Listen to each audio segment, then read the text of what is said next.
বন্ধুরা বলো তো মিতুর হাতে এটা কি? তোমরা কি কেউ চিনতে পারছো? চিনতে পারলে কমেন্ট করে বলো। তো যাই হোক, হ্যালো এভরিওয়ান, তোমরা সবাই কেমন আছো? আশা করি অনেক অনেক ভালো আছো, আর আমিও ভালো আছি। আমি তোমাদের সবার পছন্দের মিতু।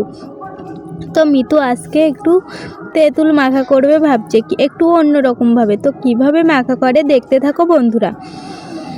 তো বন্ধুরা দেখো, ফার্স্টে মিতু তেঁতুলগুলো খুব সুন্দর করে ধুয়ে নিল। তো ধুয়ে নেওয়ার পরে ধনে পাতাও ধুয়ে নিল। ধনে পাতা ধোয়ার পরে দেখো তেঁতুলটা খুব সুন্দর করে ছাড়িয়ে নিতে হবে। সত্যি বলছি বন্ধুরা, এই ছাড়াতে খুব খুব কষ্ট। আমি অন্তত একটা তেঁতুল আধা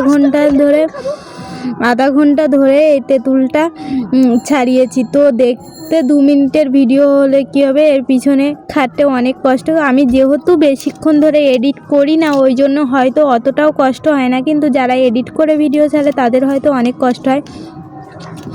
তো যাই হোক, দেখো ফার্স্টে আমি লবণ, ঝালের গুঁড়ো, জিরের গুঁড়ো খুব সুন্দর করে তেঁতুলের গায়ে হাতের সাহায্যে মাখিয়ে নিলাম, কারণ হাত দিয়ে না মাখালে তেঁতুলের গায়ে এইগুলো বসবে না, ওই জন্য খুব সুন্দর করে মাখিয়ে নিলাম। তো বন্ধুরা তোমরাও এভাবে মাখিয়ে, তার উপরে একটু লবণ, একটু ঝাল আর একটু জিরের গুঁড়ো দিলাম, কারণ করার জন্য, সুন্দর দেখানোর জন্য। তো বন্ধুরা দেখো কত সুন্দর লোভনীয় দেখাচ্ছে। তো তোমরাও বাড়িতে এরা ট্রাই করো, খুব খুব সুন্দর লাগবে।